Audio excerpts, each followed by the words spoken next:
الله أكبر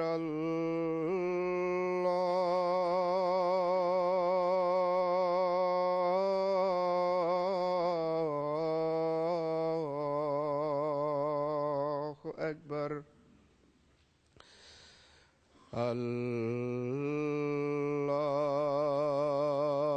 الله أكبر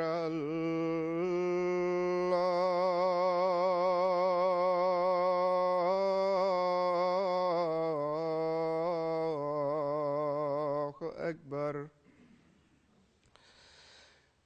أشهد أن لا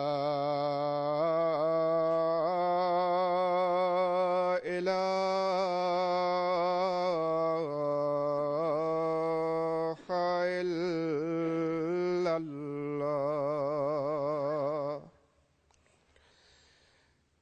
أشهد أن لا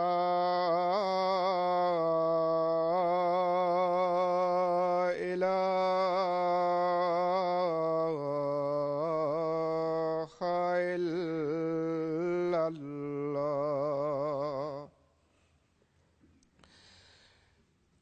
أشهد أن محمدًا رسول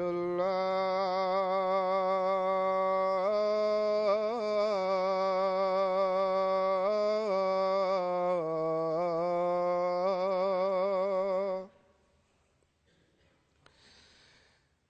أشهد أن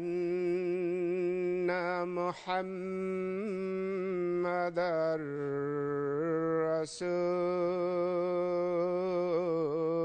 رسول الله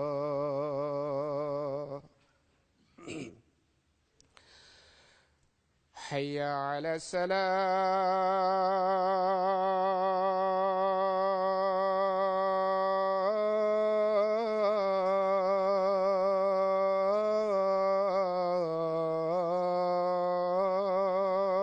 الصلاة حي على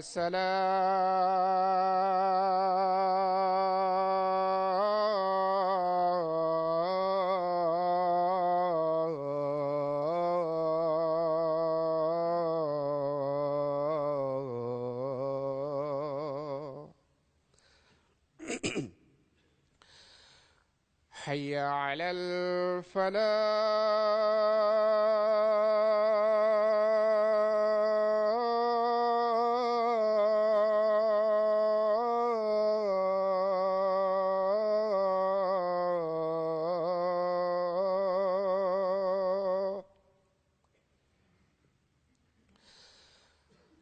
حي على الفلاح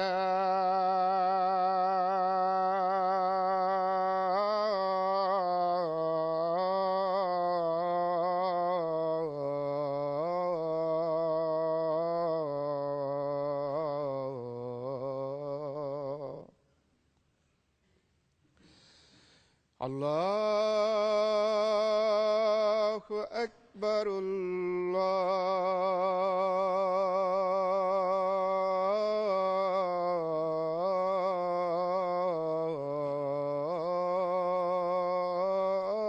الله أكبر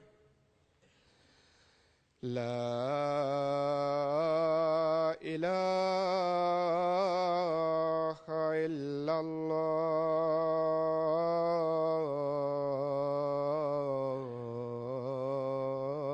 الله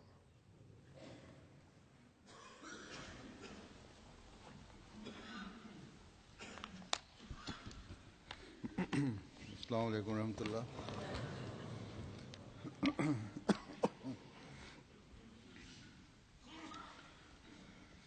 أشهد أن لا إله إلا الله وحده لا شريك له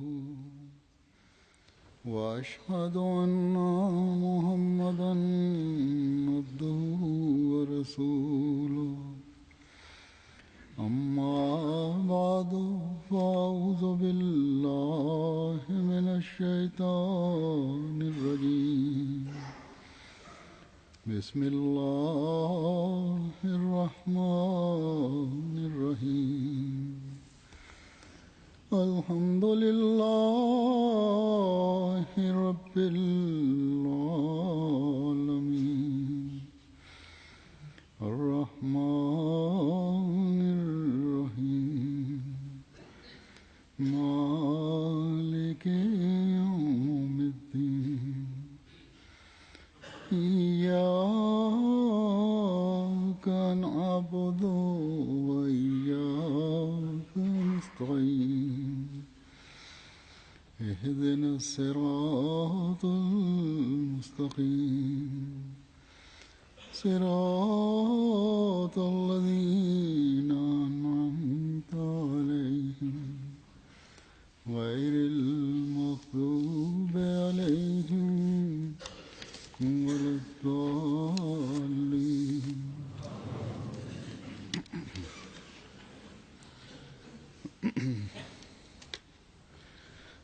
حضرت صلی اللہ علیہ وسلم کے عاشق صادق، غلام صادق، امام الزمان اور آپ صلی اللہ علیہ وسلم کی پیشگوئیوں کے مطابق آنے والے مسیح و مہدی کو اللہ تعالیٰ نے ایک لمبے اندھیرے زمانے کے بعد بھیج کر ہم پر جو احسان کیا ہے، اس پر ہم اللہ تعالیٰ کا جتنا بھی شکر کریں کم ہے۔ اور شکر کا بہترین ذریعہ یہ ہے کہ اللہ تعالیٰ کے بھیجے ہوئے اس فرستادے کے اقوال، ارشادات اور تحریرات کو پڑھ کر غور کریں اور اپنی زندگیوں کا حصہ بنائیں۔ یہ جو اللہ تعالیٰ نے فرمایا ہے قرآن شریف میں کہ کونوا مع الصادقین، کہ صادقین کے ساتھ ہو جاؤ، صادقین کی صحبت سے فیض پاؤ۔ اس کے سب سے خوبصورت نظارے تو ہمیں اس وقت ملتے ہیں جب صحابہ رضوان اللہ علیہ نے حضرت صلی اللہ علیہ وسلم کے وجود سے فیض پاتے ہوئے آپ کی مجالس اور صحبت کا بھرپور فائدہ اٹھایا، اور ہمیں آپ صلی اللہ علیہ وسلم کے ارشادات پہنچائے، آپ کی مجالس کے تذکرے سنائے، آپ کی نصائح ہم تک پہنچائیں۔ پھر یہ دوسرا زمانہ ہے جس میں آپ صلی اللہ علیہ وسلم کے غلام صادق کا ظہور ہوا۔ آپ علیہ السلام نے بے شمار کتب، اسلام کی خوبصورت تعلیم اور قرآن کریم کی تفسیر بیان کرتے ہوئے تحریر فرمائی، اسلام کی بالادستی و برتری دنیا پر ثابت کی۔ لیکن آپ کی بہت سی مجالس ایسی بھی ہیں جو صحابہ کے ساتھ لگتی تھی، بعض چھوٹی، بعض بڑی، اور بعض جلسوں کی تقاریر کی صورت میں ایسی ہیں جو ان کتب میں نہیں ہیں، جن میں آپ کے صحابہ اس صحبت سے فیض پاتے تھے جو اس زمانے کے صادق اور غلام صادق کے وجود سے برکت یافتہ تھی۔ ان مجالس کو اس زمانے میں جماعت کے اخباروں نے محفوظ کیا۔ کتنے خوش نصیب تھے وہ لوگ جنہوں نے امام الزمان کی مجالس سے فیض پایا اور صحبت صادقین کے قرآنی حکم پر عمل پیرا ہوئے۔ ہم اس مجلس میں بیٹھنے والوں اور مختلف قسم کے سوال کرنے والوں اور پھر ان پر حکمت باتوں کو محفوظ کرنے والوں کے بھی شکر گزار ہیں کہ ان کے ذریعے سے آج 100 سال گزرنے کے بعد بھی ہم ان باتوں کو پڑھ اور سن سکتے ہیں، اور ان کو سن کر پڑھ کر چشم تصور میں حضرت صلی اللہ علیہ وسلم کے اس غلام صادق کی مجلس میں اپنے آپ کو بیٹھا ہوا محسوس کر سکتے ہیں۔ تو آج میں نے ایسی ہی مجالس میں سے نماز، دعا، اللہ تعالیٰ سے تعلق کے موقع پر جو آپ نے کے ضمن میں جو آپ نے نصائح فرمائیں، ان میں سے چند ارشادات کو، چند نصائح کو لیا ہے۔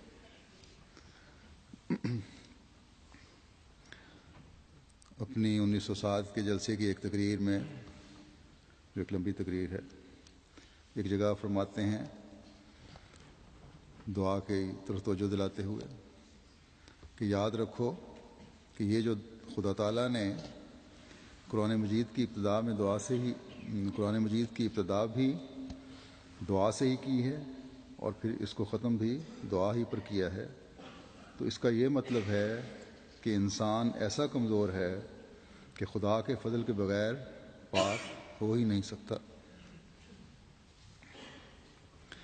اور جب تک خدا تعالیٰ سے مدد اور نصرت نہ ملے یہ نیکی میں ترقی کر ہی نہیں سکتا۔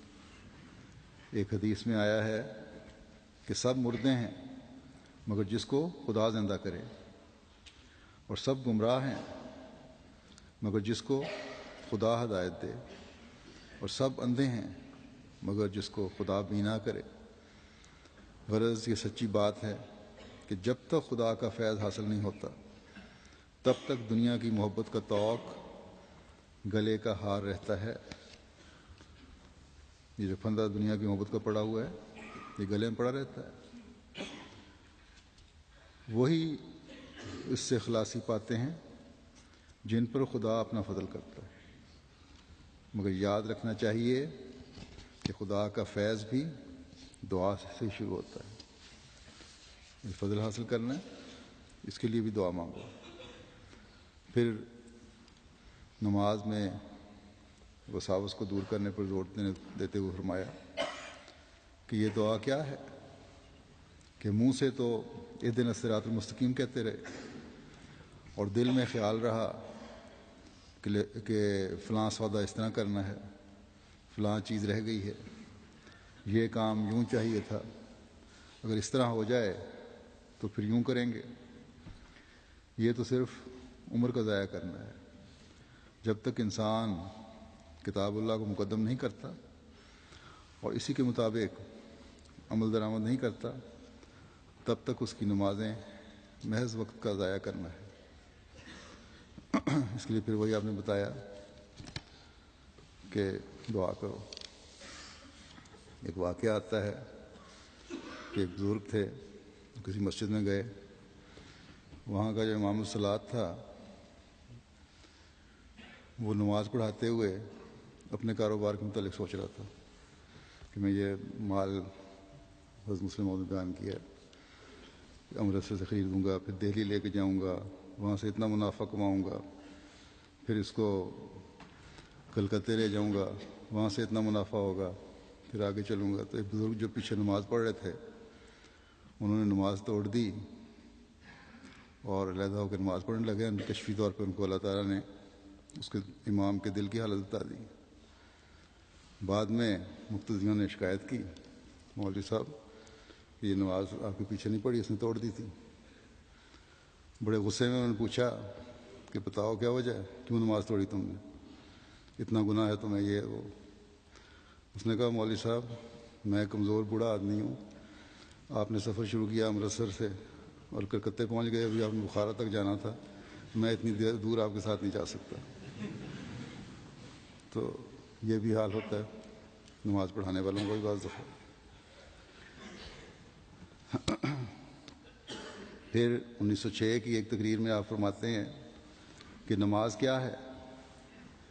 یہ ایک دعا ہے جس میں پورا درد اور سوزش ہو، اسی لیے اس کا نام صلات ہے، کیونکہ سوزش اور فرقت اور درد سے طلب کیا جاتا ہے کہ اللہ تعالیٰ بد ارادوں اور برے جذبات کو اندر سے دور کرے اور پاک محبت اس کی جگہ اپنے فیض عام کے ماتحت پیدا کر دے۔ فرمایا صلات کا لفظ اس امر پر دلالت کرتا ہے کہ نرے الفاظ اور دعا ہی کافی نہیں، بلکہ اس کے ساتھ ضروری ہے کہ ایک سوزش، رقت اور درد ساتھ ہو۔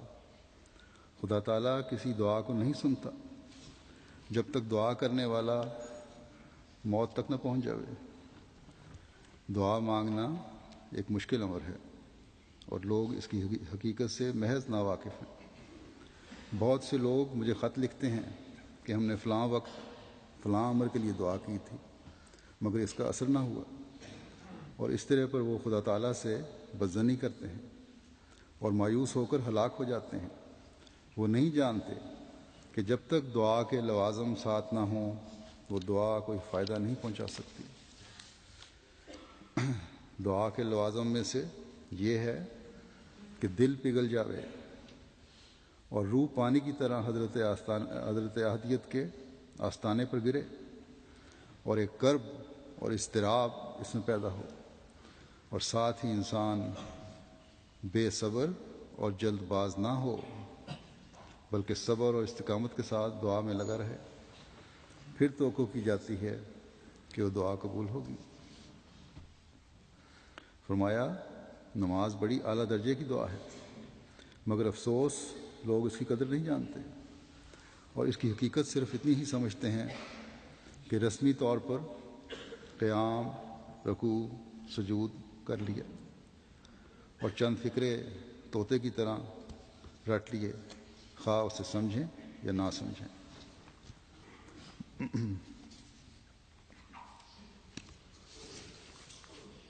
فرمایا کہ یاد رکھو کہ ہمیں اور ہر ایک طالب حق کو نماز ایسی نعمت کے ہوتے ہوئے، یعنی نماز جیسی نعمت کے ہوتے ہوئے کسی اور بدعت کی ضرورت نہیں ہے۔ حضرت صلی اللہ علیہ وسلم جب کسی تکلیف یا ابتلا کو دیکھتے تو فوراً نماز میں کھڑے ہو جاتے تھے، اور ہمارا اپنا اور ان راست بازوں کا جو پہلے ہو گزرے ہیں ان سب کا تجربہ ہے کہ نماز سے بڑھ کر خدا کی طرف لے جانے والی کوئی چیز نہیں۔ جب انسان قیام کرتا ہے تو وہ ایک ادب کا اختیار کرتا ہے، اور ایک غلام جب اپنے آقا کے سامنے کھڑا ہوتا ہے تو وہ ہمیشہ دست بستہ کھڑا ہوتا ہے۔ پھر رکوع بھی ادب ہے جو قیام سے بڑھ کر ہے، اور سجدہ ادب کا انتہائی مقام ہے۔ جب انسان اپنے آپ کو فنا کی حالت میں ڈال دیتا ہے اس وقت سجدے میں گر پڑتا ہے۔ افسوس ان نادانوں اور دنیا پرستوں پر جو نماز کی ترمیم کرنا چاہتے ہیں اور رکوع و سجود پر اعتراض کرتے ہیں۔ یہ تو کمال درجے کی خوبی کی باتیں ہیں۔ جب تک کہ انسان اس عالم میں سے حصہ نہ لے جس سے نماز اپنی حد تک پہنچتی ہے، تب تک انسان کے ہاتھ میں کچھ نہیں، مگر جس شخص کا یقین خدا پر نہیں وہ نماز پر کس طرح یقین کر سکتا ہے؟ پھر آپ نے فرمایا بس میں یہ کہنا چاہتا ہوں کہ خدا تعالیٰ سے نہایت سوز اور ایک جوش کے ساتھ یہ دعا مانگنی چاہیے کہ جس طرح اور پھلوں اور اشیاء کی طرح طرح کی لذتیں عطا کی ہیں، نماز اور عبادت کا بھی ایک بار مزہ چکھا دے، کھایا ہوا یاد رہتا ہے۔ دیکھو اگر کوئی شخص کسی خوبصورت کو ایک سرور کے ساتھ دیکھتا ہے تو وہ اسے خوب یاد رہتا ہے، اور پھر اگر کسی بدشکل اور مکروہ حیت کو دیکھتا ہے تو اس کی ساری حالت اس کے بالمقابل مجسم ہو کر سامنے آ جاتی ہے۔ ہاں اگر کوئی تعلق نہ ہو تو کچھ یاد نہیں رہتا۔ اسی طرح بے نمازوں کے نزدیک نماز ایک تاوان ہے کہ ناحق صبح اٹھ کر سردی میں وضو کر کے خواب راحت چھوڑ کر اور کئی قسم کی آسائشوں کو چھوڑ کر پڑھنی پڑتی ہے۔ اصل بات یہ ہے کہ اسے بیزاری ہے، وہ اس کو سمجھ نہیں سکتا۔ اس لذت اور راحت سے جو نماز میں ہے اس کو اطلاع نہیں، پھر نماز میں لذت کیوں کر حاصل ہو؟ پھر 1906 کی ایک مجلس میں آپ نے فرمایا نصیحت کرتے ہوئے کہ دعا کے معاملے میں مثال دی کہ دعا کے معاملے میں حضرت عیسیٰ علیہ السلام نے خوب مثال بیان کی ہے۔ وہ کہتے ہیں کہ ایک قاضی تھا جو کسی کا انصاف نہ کرتا تھا اور رات دن اپنی عیش میں مصروف رہتا تھا۔ ایک عورت جس کا ایک مقدمہ تھا، وہ ہر وقت اس کے دروازے پر آتی اور اس سے انصاف چاہتی۔ وہ برابر ایسا کرتی رہتی یہاں تک کہ قاضی تنگ آ گیا اور اس نے بالآخر مقدمے کا فیصلہ کیا اور اس کا انصاف اسے دیا۔ دیکھو، فرماتے ہیں کہ دیکھو کیا تمہارا خدا قاضی جیسا بھی نہیں کہ وہ تمہاری دعا سنے اور تمہیں تمہاری مراد عطا کرے۔ ثابت قدمی کے ساتھ دعا میں مصروف رہنا چاہیے۔ قبولیت کا وقت بھی ضرور آ ہی جائے گا، استقامت شرط ہے۔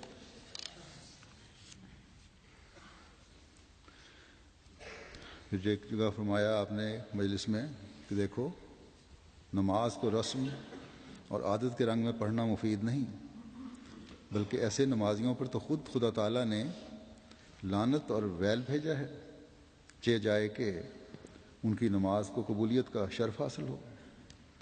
ویل للمصلین خود خدا تعالیٰ نے فرمایا ہے۔ یہ ان نمازیوں کے حق میں ہے جو نماز کی حقیقت سے اور اس کے مطالب سے بے خبر ہیں۔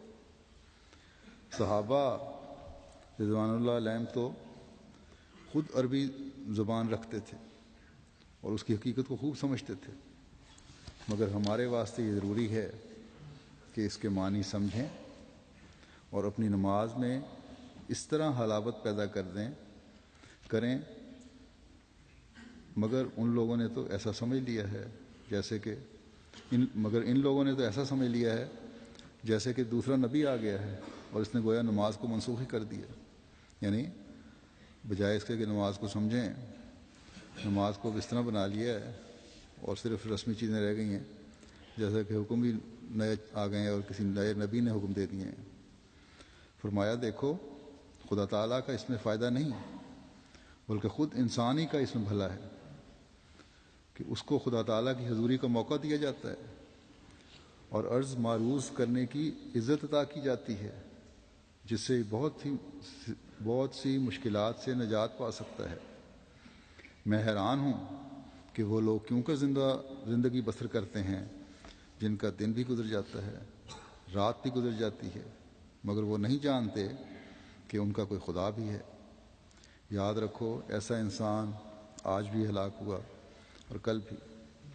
فرمایا میں ایک ضروری نصیحت کرتا ہوں، کاش لوگوں کے دل میں پڑ جائے۔ دیکھو، عمر گزری جا رہی ہے، غفلت کو چھوڑ دو اور تضرع اختیار کرو۔ اکیلے ہو کر خدا تعالیٰ سے دعا کرو کہ خدا ایمان کو سلامت رکھے اور تم پر وہ راضی اور خوش ہو جائے۔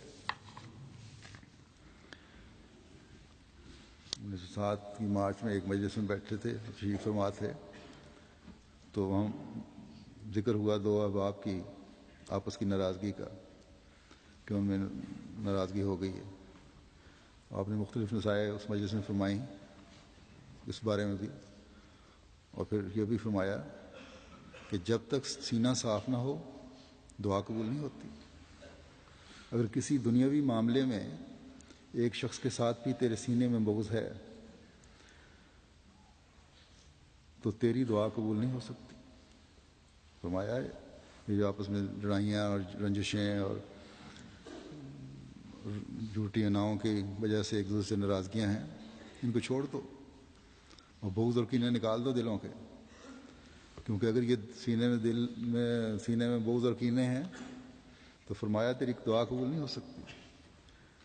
فرمایا کہ اس بات کو اچھی طرح سے یاد رکھنا چاہیے اور دنیاوی معاملے کے سبب کبھی کسی کے ساتھ بغض نہیں رکھنا چاہیے، اور دنیا اور اس کا اسباب کیا ہستی رکھتا ہے کہ اس کی خاطر تم کسی سے عداوت رکھو؟ آپ صبح شہر کو تشریف لے جاتے تھے، احباب بھی آپ کے ساتھ ہوتے تھے، بعض کسی نہ کسی موضوع پر گفتگو ہو رہی ہوتی تھی۔ 1908 کی ایک صبح کی سیر کا ذکر ہے۔ فرمایا، لمبی گفتگو تھی، اس کا ایک حصہ میں نے لیا ہے۔ فرمایا بعض لوگ ایسے ہوتے ہیں کہ ایک کان سے سنتے ہیں اور دوسرے سے نکال دیتے ہیں، ان باتوں کو دل میں نہیں اتارتے، چاہے جتنی نصیحت کرو، مگر ان کو اثر نہیں ہوتا۔ یاد رکھو کہ خدا تعالیٰ بڑا بے نیاز ہے۔ جب تک کثرت سے اور بار بار اضطراب سے دعا نہیں کی جاتی، وہ پرواہ نہیں کرتا۔ دیکھو، کسی کی بیوی یا بچہ بیمار ہو یا کسی پر سخت مقدمہ آ جاوے تو ان باتوں کے واسطے اس کو کیسا اضطراب ہوتا ہے۔ بس دعا میں بھی جب تک سچی تڑپ اور حالت اضطراب پیدا نہ ہو، تب تک وہ بالکل بے اثر اور بیہودہ کام ہے۔ قبولیت کے واسطے اضطراب شرط ہے، جیسا کہ فرمایا، امن یجیب المضطر اذا دعاہ ویکشف السوء، کہ کون کسی کی دعا کو سنتا ہے جب وہ اسے دعا کرتا ہے اور تکلیف کو دور کر دیتا ہے۔ کسی بے کس کی دعا، مضطر کی دعا کو سنتا ہے۔ آگے فرمایا کہ اللہ تعالیٰ ہی ہے جو ان دعاؤں کو سنتا ہے۔ لاہور میں ایک مجلس میں، جس میں غیر احمدی احباب بھی شامل تھے، آپ نے ایک لمبی تقریر فرمائی جس میں دعا کے بارے میں فرمایا کہ اسلام سے سچی مراد یہی ہے کہ انسان اللہ تعالیٰ کی رضا کے تابع اپنی رضا کر لے۔ فرمایا مگر سچ یہ ہے کہ یہ مقام انسان کی اپنی قوت سے نہیں مل سکتا۔ ہاں، اس میں کلام نہیں، اس میں کوئی شک نہیں کہ انسان کا فرض ہے کہ وہ مجاہدات کرے، لیکن اس مقام کے حصول کا اصل اور سچا ذریعہ دعا ہے۔ انسان کمزور ہے، جب تک دعا سے قوت اور تائید نہیں پاتا، اس دشوار گزار منزل کو طے نہیں کر سکتا۔ خود اللہ تعالیٰ نے انسان کی کمزوری اور اس کے ضعف حال کے متعلق ارشاد فرماتا ہے۔ خود اللہ تعالیٰ نے انسان کی کمزوری اور اس کے ضعف حال کے متعلق ارشاد فرمایا ہے۔ فرماتا ہے خلق الانسان ضعیفا، یعنی انسان ضعیف اور کمزور بنایا گیا ہے، پھر باوجود اس کی کمزوری کے اپنی ہی طاقت سے ایسی عالی درجہ اور عرفہ مقام کے حاصل کرنے کا دعویٰ کرنا سراسر خام خیالی ہے۔ اس کے لیے دعا کی بہت بڑی ضرورت ہے۔ دعا ایک زبردست طاقت ہے جس سے بڑے بڑے مشکل کام حل ہو جاتے ہیں، اور دشوار گزار منزلوں کو انسان بڑی آسانی سے طے کر لیتا ہے، کیونکہ دعا اس فیض اور قوت کے جذب کرنے والی نالی ہے جو اللہ تعالیٰ سے آتا ہے۔ جو شخص کثرت سے دعاؤں میں لگا رہتا ہے وہ آخر اس فیض کو کھینچ لیتا ہے اور خدا تعالیٰ سے تائید یافتہ ہو کر اپنے مقاصد کو پا لیتا ہے۔ ہاں، نری دعا خدا تعالیٰ کا منشا نہیں ہے، بلکہ اول تمام مسائی اور مجاہدات کو کام میں لائے، پوری کوشش کرے اور اس کے ساتھ دعا سے کام لے۔ اسباب سے کام لے، اسباب سے کام نہ لینا اور نری دعا سے کام لینا یہ آداب الدعا سے ناواقفی ہے اور خدا تعالیٰ کو آزمانا ہے، اور نرے اسباب پر گر رہنا اور دعا کو لاشے محض سمجھنا یہ دہریت ہے۔ یعنی سمجھو، یقیناً سمجھو کہ دعا بڑی دولت ہے۔ جو شخص دعا کو نہیں چھوڑتا اس کے دین اور دنیا پر آفت نہ آئے گی۔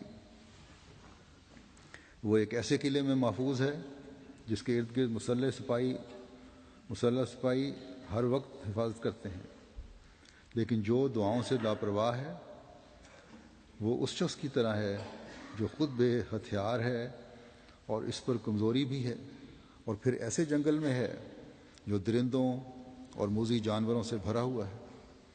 وہ سمجھ سکتا ہے کہ اس کی خیر ہرگز نہیں ہے۔ ایک لمحے میں وہ موذی جانوروں کا شکار ہو جائے گا اور اس کی ہڈی بوٹی نظر نہ آئے گی۔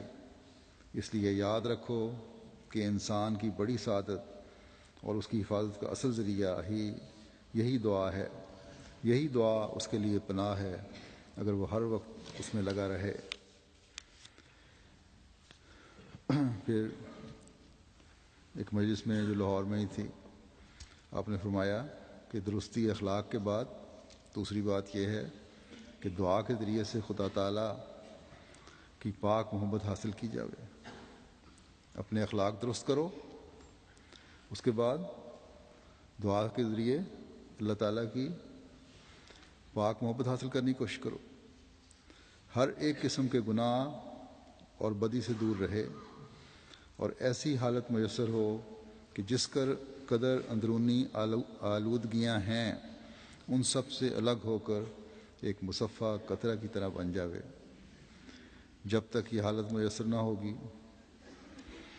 تب تک خطرہ ہی خطرہ ہے، لیکن دعا کے ساتھ تدابیر کو نہ چھوڑے، کیونکہ اللہ تعالیٰ تدبیر کو بھی پسند کرتا ہے، اور اسی لیے فالمدبرات امرا کہہ کر قرآن شریف میں قسم بھی کھائی ہے۔ جب وہ اس مرحلے کو طے کرنے کے لیے دعا بھی کرے گا اور تدبیر سے بھی اس طرح کام لے گا جو مجلس اور صحبت اور تعلقات اس کو حارج ہیں ان سب کو ترک کر دے گا اور رسم اور بناوٹ سے الگ ہو کر دعا میں مصروف ہوگا، تو ایک دن قبولیت کے آثار مشاہدہ کر لے گا۔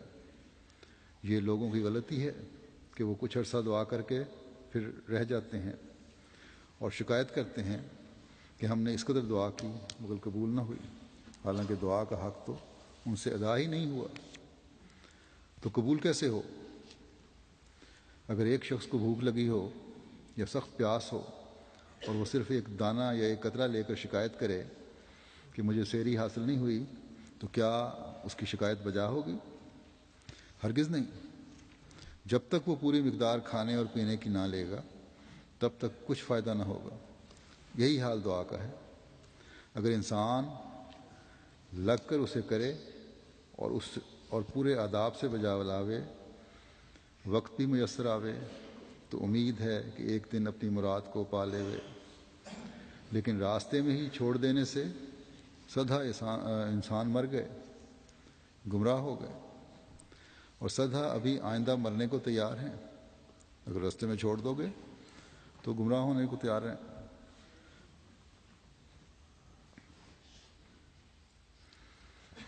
فرمایا اسی طرح وہ بدعمالیاں جن میں لوگ سر سے پاؤں تک غرق ہیں، ان کے ہوتے ہوئے چند دن کی دعا کیا اثر دکھا سکتی ہے؟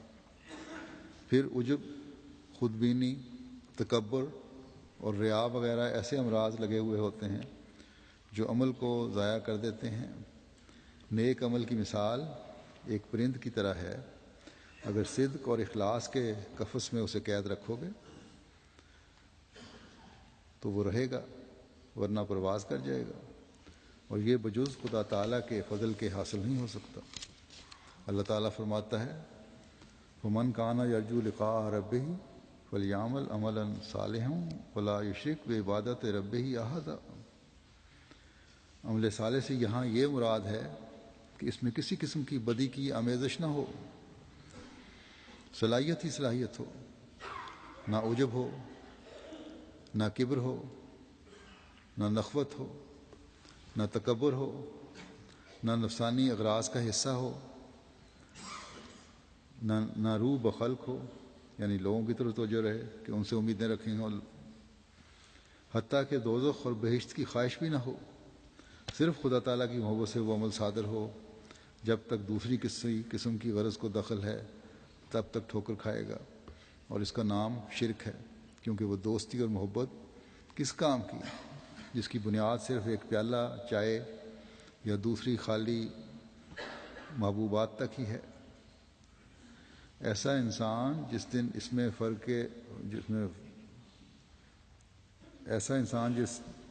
اس میں فرق آتا دیکھے گا اسی دن قطع تعلق کر دے گا۔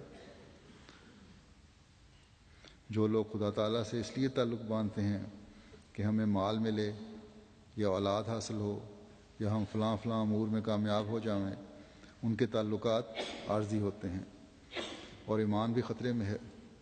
جس دن ان کے اغراض کو کوئی صدمہ پہنچا، یعنی اپنی ذاتی خواہشات کو کوئی نقصان پہنچا، نہ پوری ہوئیں، اسی دن ایمان میں فرق آ جائے گا۔ اس لیے پکا مومن وہ ہے جو کسی سہارے پر خدا تعالیٰ کی عبادت نہیں کرتا۔ خدا تعالیٰ کی عبادت اس لیے نہیں کرتا کہ یہ ہوگا تب میں بات کروں گا۔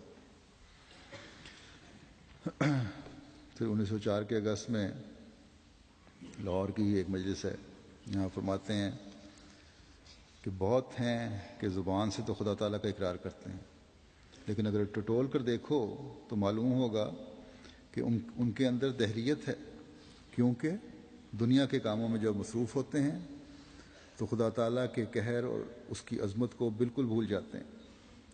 اس لیے یہ بات بہت ضروری ہے کہ تم لوگ دعا کے ذریعے اللہ تعالیٰ سے معرفت طلب کرو۔ بغیر اس کے یقین کامل ہرگز نہیں ہو سکتا۔ وہ اس وقت حاصل ہوگا جب کہ یہ علم ہو کہ اللہ تعالیٰ سے قطع تعلق کرنے میں ایک موت ہے۔ گناہ سے بچنے کے لیے جہاں دعا کرو وہاں ساتھ ہی تدابیر کے سلسلے کو ہاتھ سے نہ چھوڑو۔ گناہ سے بچنے کے لیے دعا کرو، ساتھ تدبیر بھی کرو۔ اور تمام محفلیں اور مجلسیں جن میں شامل ہونے سے گناہ کی تحریک ہوتی ہے ان کو ترک کرو۔ یہ بڑا ضروری ہے نوجوانوں کے لیے خاص طور پر کہ تمام محفلیں، مجلسیں، دنیاوی لغویات جن سے گناہ کی تحریک ہوتی ہے ان کو ترک کرو، اور ساتھ ہی ساتھ دعا بھی کرتے رہو۔ اور خوب جان لو کہ ان آفات سے جو قضاء و قدر کی طرف سے انسان کے ساتھ پیدا ہوتی ہیں، جب تک خدا تعالیٰ کی مدد ساتھ نہ ہو ہرگز رہائی نہیں ہوتی۔ نماز جو کہ 5 وقت ادا کی جاتی ہے، اس میں بھی یہی اشارہ ہے کہ اگر وہ نفسانی جذبات اور خیالات سے اسے محفوظ نہ رکھے گا تب تک وہ سچی نماز ہرگز نہیں ہوگی۔ نماز کے معنی ٹکرے مار لینے اور رسم اور عادت کے طور پر ادا کرنے کے ہرگز نہیں۔ نماز وہ شے ہے جسے دل بھی محسوس کرے کہ روح پگھل کر خوفناک حالت میں آستانہ الوہیت پر گر پڑے۔ جہاں تک طاقت ہے وہاں تک رکت کے پیدا کرنے کی کوشش کرے اور تضرع سے دعا مانگے کہ شوخی اور گناہ جو اندر نفس میں ہیں وہ دور ہوں۔ اسی قسم کی نماز بابرکت ہوتی ہے، اور اگر وہ اس پر استقامت اختیار کرے گا تو دیکھے گا کہ رات کو یا دن کو ایک نور اس کے قلب پر گرا ہے اور نفس امارہ کی شوخی کم ہو گئی ہے۔ جیسے اژدہا میں ایک سم قاتل ہے، اسی طرح نفس امارہ بھی سم قاتل ہی ہوتا ہے، اور جس نے اسے پیدا کیا اسی کے پاس اس کا علاج ہے۔ یعنی خدا تعالیٰ نے قد بنایا ہے تو جتنے گناہ ہیں، یہ جو نقصان دہ چیزیں ہیں، ان کا علاج بھی اللہ تعالیٰ سے مانگو، لیکن خالص ہو کر، خود کوشش کرتے ہوئے۔ پھر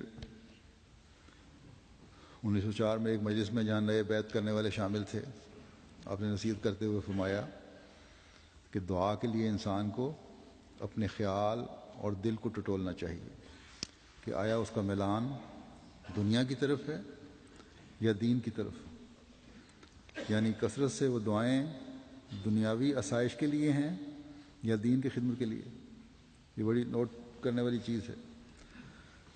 یہ دیکھو تمہارا میلان کس طرف ہے، دنیا کے لیے طرف یا دین کی طرف، اور اس کا معیار کیا بنایا؟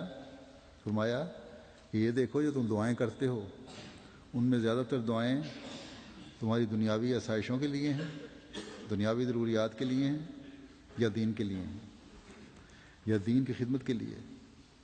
پس اگر معلوم ہو کہ اٹھتے بیٹھتے اور لیٹتے ہوئے اسے دنیاوی افکار ہی لاحق ہیں اور دین مقصود نہیں، تو اسے اپنی حالت پر رونا چاہیے۔ اگر صرف دنیاوی فکریں ہی ہیں اور دین مقصد نہیں ہے اس کا، فرمایا کہ اسے اپنی حالت پر رونا چاہیے۔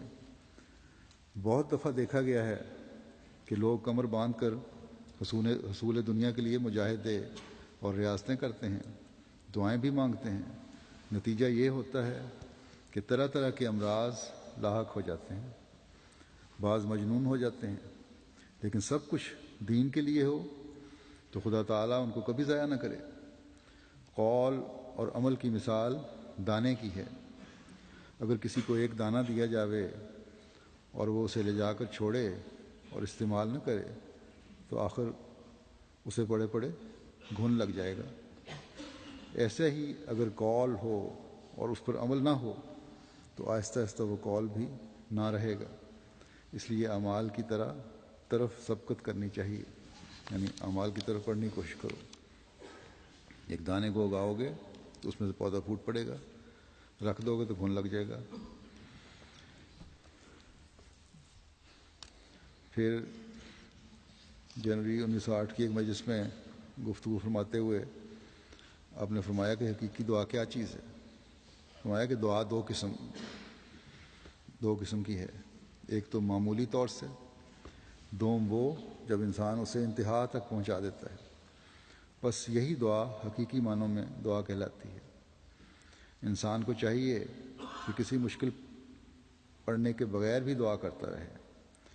یہ ضروری نہیں کہ جب مشکلات آئیں تبھی دعا کرنی ہے، بلکہ عام حالات میں بھی دعا کرتا رہے، کیونکہ اسے کیا معلوم کہ خدا تعالیٰ کے کیا ارادے ہیں اور کل کیا ہونے والا ہے۔ بس پہلے سے دعا کرو تب بچائے جاؤ۔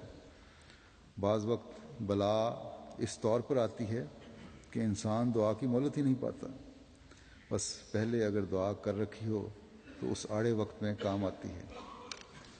یہ ہے دعا کی اہمیت۔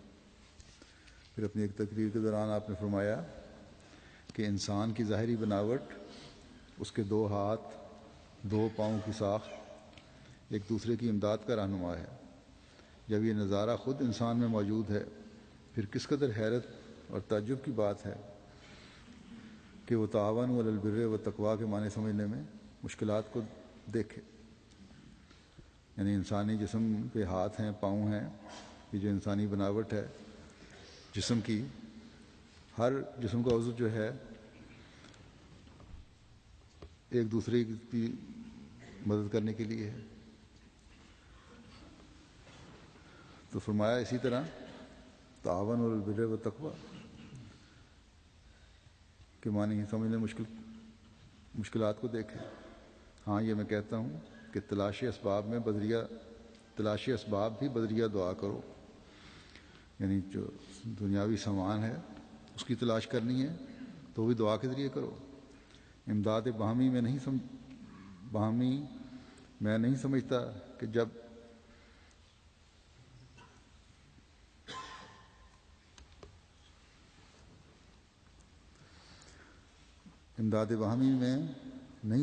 جب میں تمہارے جسم کے اندر اللہ تعالیٰ کا ایک قائم کردہ سلسلہ اور کامل رہنما سلسلہ دکھاتا ہوں تم مجھ سے انکار کرو۔ اللہ تعالیٰ نے اس بات کو اور بھی صاف کرنے اور وضاحت سے دنیا پر کھول دینے کے لیے انبیاء علیہم السلام کا ایک سلسلہ دنیا میں قائم کیا۔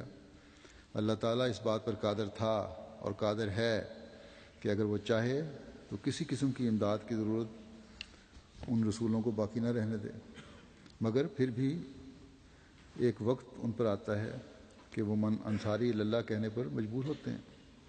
کیا وہ ایک ٹکر گدا فقیر کی طرح بولتے ہیں؟ نہیں، من انصاری اللہ کہنے کی بھی ایک شان ہوتی ہے۔ وہ دنیا کو رعایت اسباب سکھانا چاہتے ہیں۔ انبیاء جب من انصاری اللہ کہتے ہیں، کون ہے اللہ کے لیے میرے مددگار، تو ان کو ضرورت نہیں ہوتی۔ فرمایا وہ دنیا کو رعایت اسباب سکھانا چاہتے ہیں، یہ بھی دنیا کو سکھانے کے لیے، یہ جو دعا کا ایک شعبہ ہے، ورنہ اللہ تعالیٰ پر ان کو کامل ایمان، اس کے وعدوں پر پورا یقین ہوتا ہے۔ وہ جانتے ہیں کہ اللہ تعالیٰ کا وعدہ ہے کہ انا لننصر رسولنا والذین آمنوا فی الحیات دنیا، ایک یقینی اور حتمی وعدہ ہے۔ میں کہتا ہوں کہ بھلا اگر خدا کسی کے دل میں مدد کا خیال نہ ڈالے تو کوئی کیوں کر مدد دے سکتا ہے؟ اصل بات یہی ہے کہ حقیقی معاون و ناصر وہی پاک ذات ہے جس کی شان ہی نعم المولا والنعم الوکیل و نعم النصیر، دنیا اور دنیا کی جس کی شان ہے نعم المولا و نعم الوکیل و نعم النصیر، دنیا اور دنیا کی مددیں اور ان لوگوں کے سامنے دنیا اور دنیا کی مددیں ان لوگوں کے سامنے کل میت ہوتی ہیں اور مردہ کیڑے کے برابر بھی حقیقت نہیں رکھتی ہیں۔ لیکن دنیا کو دعا کا ایک موٹا طریق بتلانے کے لیے وہ یہ راہ بھی اختیار کرتے ہیں، وہ حقیقت میں اپنے کاروبار کا متولی خدا تعالیٰ ہی کو جانتے ہیں، اور یہ بات بالکل سچ ہے۔ واہ ہوا یتولی الصالحین، اللہ تعالیٰ ان کو مامور کر دیتا ہے کہ وہ اپنے کاروبار کو دوسروں کے ذریعے سے ظاہر کریں۔ ہمارے رسول اللہ صلی اللہ علیہ وسلم مختلف مقامات پر مدد کا آغاز کرتے تھے، اسی لیے کہ وہ وقت نصرت الہی کا تھا، اس کو تلاش کرتے تھے۔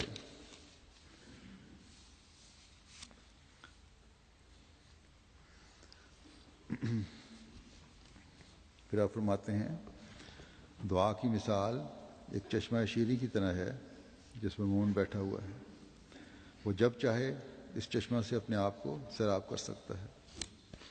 جس طرح ایک مچھلی بغیر پانی کے زندہ نہیں رہ سکتی، اسی طرح مومن کا پانی دعا ہے کہ جس کے بغیر وہ زندہ نہیں رہ سکتا۔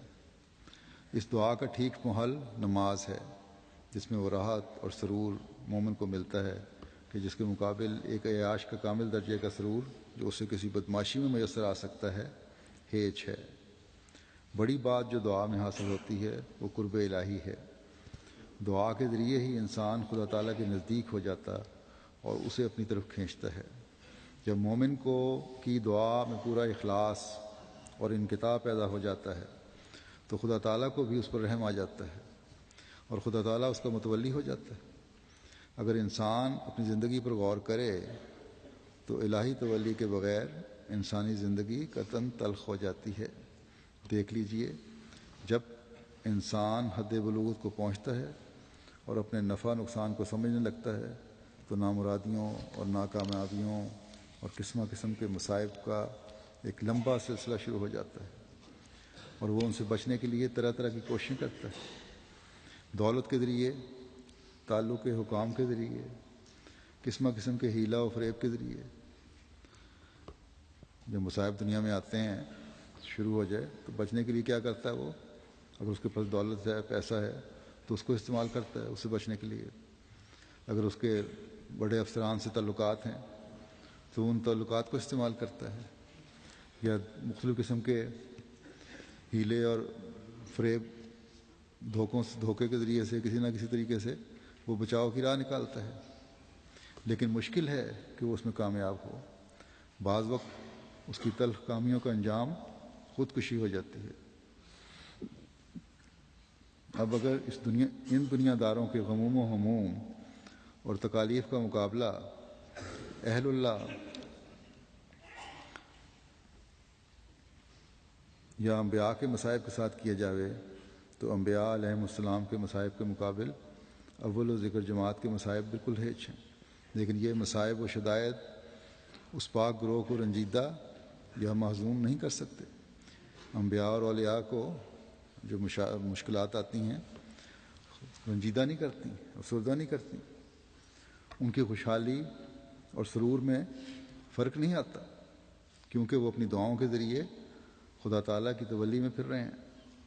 دیکھو، اگر ایک شخص کا ایک حاکم سے تعلق ہو اور مثلا اس حاکم نے اسے اطمینان بھی دیا ہو کہ وہ اپنے مصائب کے وقت اس سے استعانت کر سکتا ہے، تو ایسا شخص کسی ایسی تکلیف کے وقت جس کی گرہ کشائی اس حاکم کے ہاتھ میں ہے، عام لوگوں کے مقابل کم درجہ رنجیدہ اور غمناک ہوتا ہے۔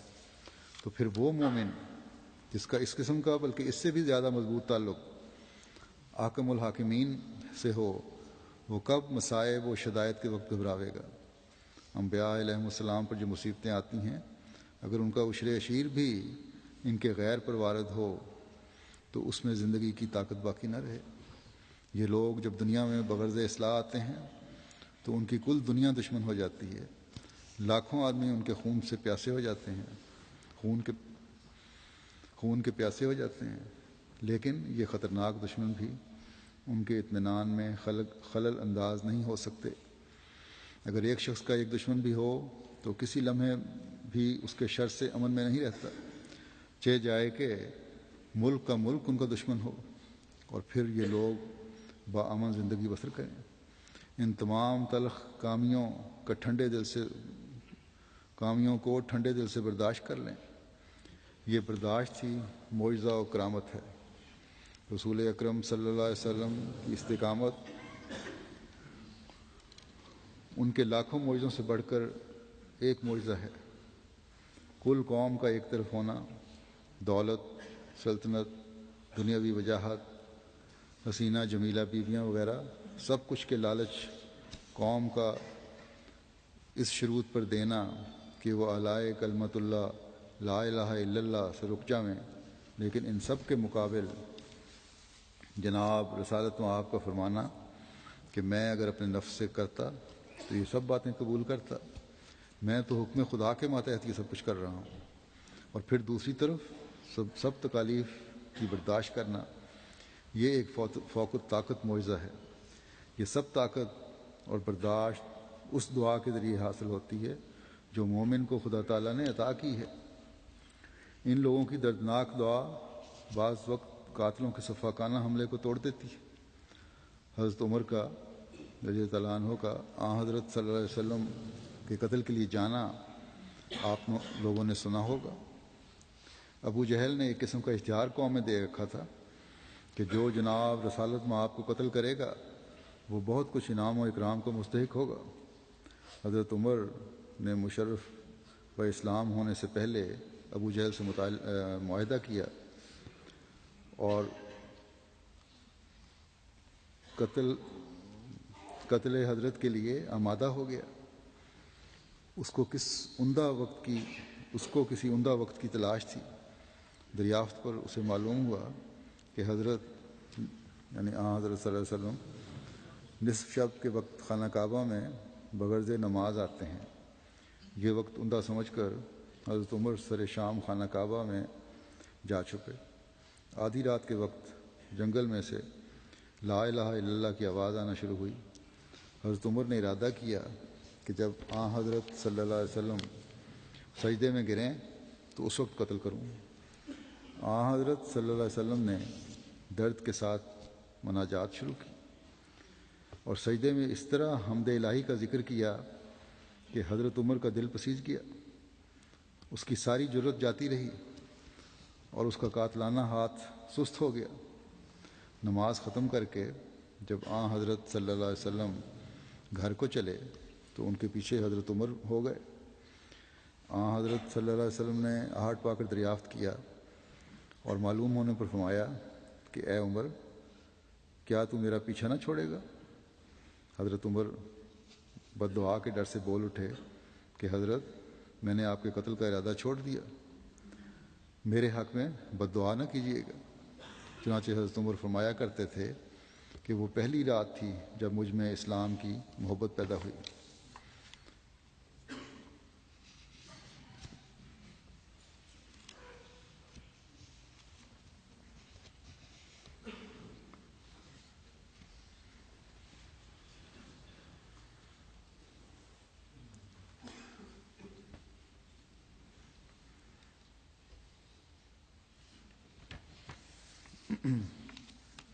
آپ فرماتے ہیں دوران گفتگو مجلس میں فرمایا کہ دشمن بد اندیش صرف عداوت کے سبب ہماری ہر بات اور ہر فعل پر اعتراض کرتا ہے کیونکہ اس کا دل خراب ہے، اور جب کسی کا دل خراب ہوتا ہے تو پھر چاروں طرف اندھیرا ہی نظر آتا ہے۔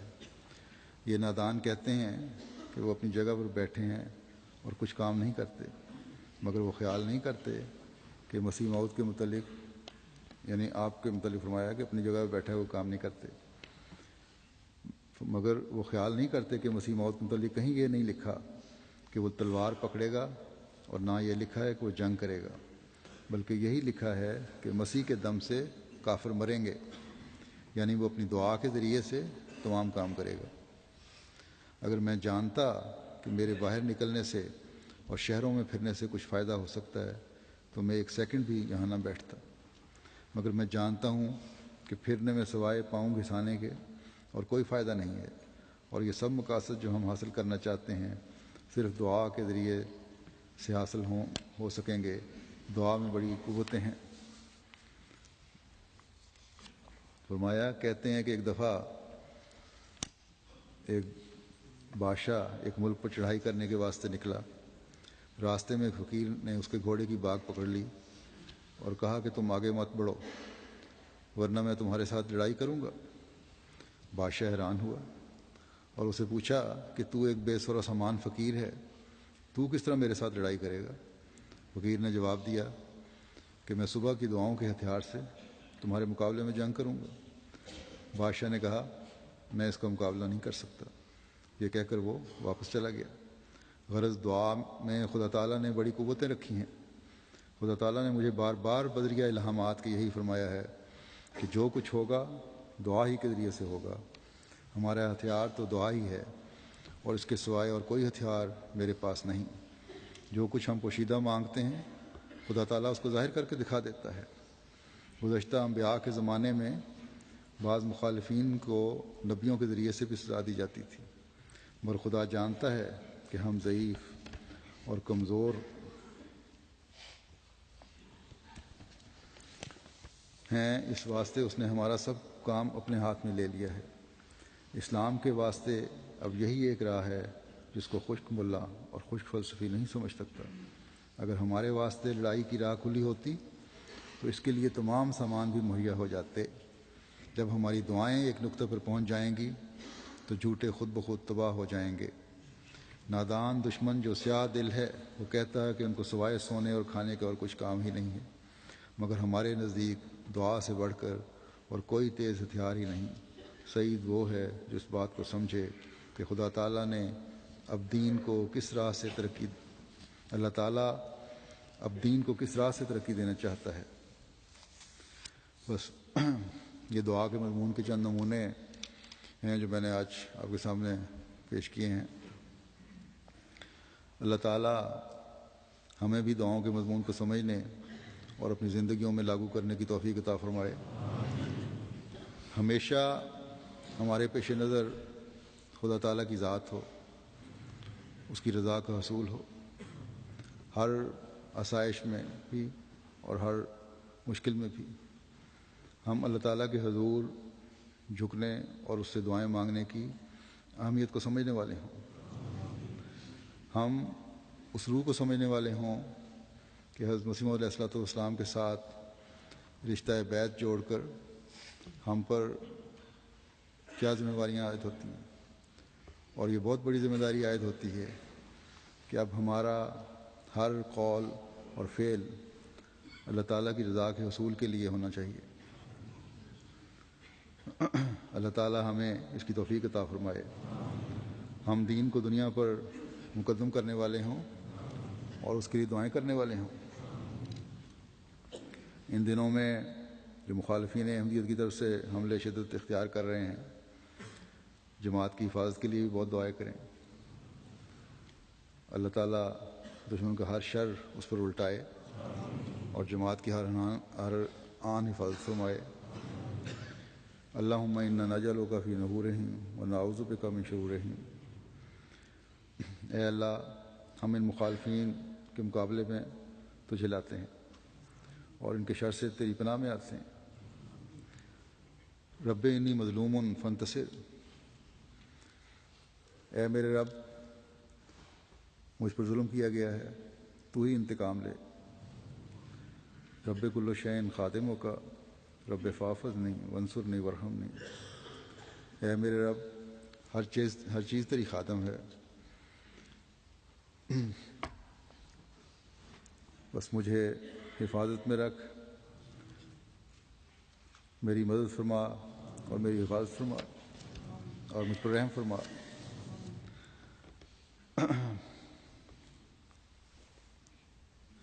حضرت مسیح موعود علیہ السلام کی ایک بھی خاص دعا ہے رب توفنی مسلمن والحقنی بالصالحین کہ اے میرے خدا اسلام پر مجھے وفات دے اور نیکوکاروں کے ساتھ مجھے ملا دے، ہمیشہ ہم صالحین کے ساتھ شامل ہونے والے ہوں۔ اللہ تعالیٰ ہماری دعائیں قبول فرمائے، ہمیں اس طریق پر چلنے کی توفیق عطا فرمائے جس پر حضرت مسیح علیہ الصلوۃ والسلام ہمیں چلانا چاہتے ہیں۔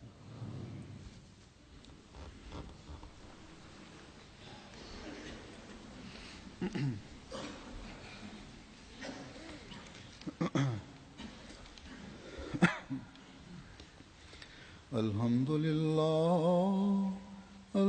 للہ نحمده ونستعینه ونستغفره ونؤمن به ونتوکل علیہ ونعوذ باللہ من شرور انفسنا ومن سیئات اعمالنا من يهده الله فلا مضل له ومن يضلل فلا هادي له ونشهد أن لا إله إلا الله ونشهد أن محمدا عبده ورسوله عباد الله رحمكم الله إن الله يأمر بالعدل والإحسان وإيتاء ذي القربى وينهى عن الفحشاء والمنكر والبغي يعظكم لعلكم تذكرون اذكروا الله يذكركم وادعوه يستجب لكم ولذكر الله أكبر